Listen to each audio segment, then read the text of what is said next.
Bonjour, je suis aujourd'hui avec Alexandre Vasco, artisan, boulanger et gérant d'un grenier à pain. Il vous donne maintenant tous ses bons conseils pour réussir à merveille votre pain. En effet, Alexandre vous explique maintenant comment réussir parfaitement la fameuse et unique baguette de tradition. Regardez bien.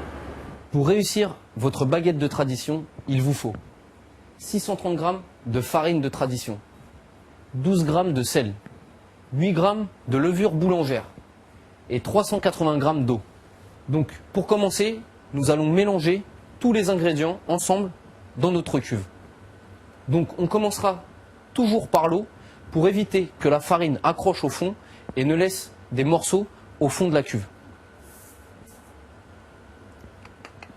Donc une fois tous les ingrédients dans ma cuve, je mets ma cuve sur mon batteur et je mets la vitesse la plus lente.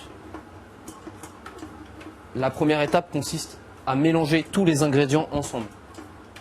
Si vous n'avez pas de batteur à la maison, ce n'est pas un problème, bien au contraire. Le pain de tradition nécessite un pétrissage lent et le pétrissage à la main est recommandé pour ce type de pain. Donc je vais vous montrer le procédé pour pétrir à la main votre baguette de tradition. Déposez vos ingrédients dans un grand saladier en plastique ou en ferraille et mélangez jusqu'à obtenir une pâte homogène dans votre saladier. Donc une fois que notre pâte est bien homogène, nous pouvons la sortir et nous allons commencer à la travailler. Donc un peu de farine sur le plan de travail et nous avons un début de pain. Déformer la pâte pour lui donner de l'élasticité jusqu'à ne plus obtenir un aspect cassant comme ce que vous pouvez voir ici. La pâte doit être élastique et complètement lisse. Donc là, je dois encore pétrir ma pâte, lui donner des rabats pour atteindre l'élasticité désirée et avoir une pâte bien lisse. Donc pour vérifier que votre baguette de tradition est bien pétrie, il faut essayer de tirer légèrement sur un bout, de l'écarter en essayant d'affiner la pâte et sentir une résistance et réussir à faire un voile. Cela signifie que vous avez créé le réseau glutineux. Donc c'est ça qui empêchera l'air qui s'échappe de la levure de s'en aller et restera dans la baguette pour pouvoir développer des alvéoles irrégulières. Ma pâte est pétrie, je la réserve dans mon récipient en plastique avec un linge humide dessus pendant 40 à 45 minutes. Après 45 minutes, à température ambiante bien entendu, vous pouvez remarquer que ma pâte a quasiment doublé de volume. Donc je vais pouvoir maintenant la sortir de mon récipient et la peser en pâtons individuels à 300 g pour faire des baguettes de tradition. Je vais donner sa forme définitive à la baguette de tradition.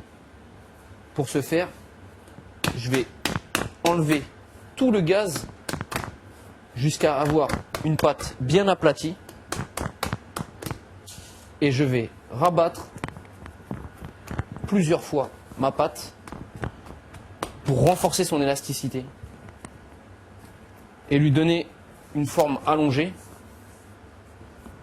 une forme de baguette. Et ensuite, je finis par lui donner la longueur que je veux en la roulant de cette manière. Donc une fois que mes baguettes sont mises en forme définitive, je n'ai plus qu'à les laisser à température ambiante. Elles vont gonfler et elles seront prêtes à ce moment-là à rentrer au four. Donc après 20-25 minutes à température ambiante, le pain a légèrement gonflé. Il est maintenant bon à mettre au four. Donc nous allons maintenant pouvoir procéder au lamage. Donc avec une lame de rasoir ou un cutter, nous allons faire des incisions sur le dessus du pain pour qu'il puisse développer comme nous avons envie qu'il le développe. Donc maintenant, je vais mettre mon pain au four. Pour ce faire, je vais envoyer de la buée à l'intérieur de mon four, ce qui va permettre à la baguette de se recouvrir d'une légère pellicule d'eau, ce qui va donner de la brillance et qui va permettre à la pâte de pouvoir développer comme il le faut. Donc, sur les fours professionnels, nous avons une touche et un système relié à de l'eau qui envoie de la buée seule. À la maison, dans votre four traditionnel, préchauffé à 250 degrés avec une petite bassine en ferraille au fond. Au moment de mettre au four, vous verserez un demi-verre d'eau et vous enfournerez votre pain. Avec cette astuce, vous aurez un meilleur résultat. Votre pain sortira plus brillant. Donc, voilà les baguettes, une fois sorties du four.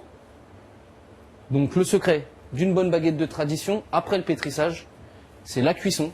Il faut qu'elle soit bien cuite, dorée, et le croustillant.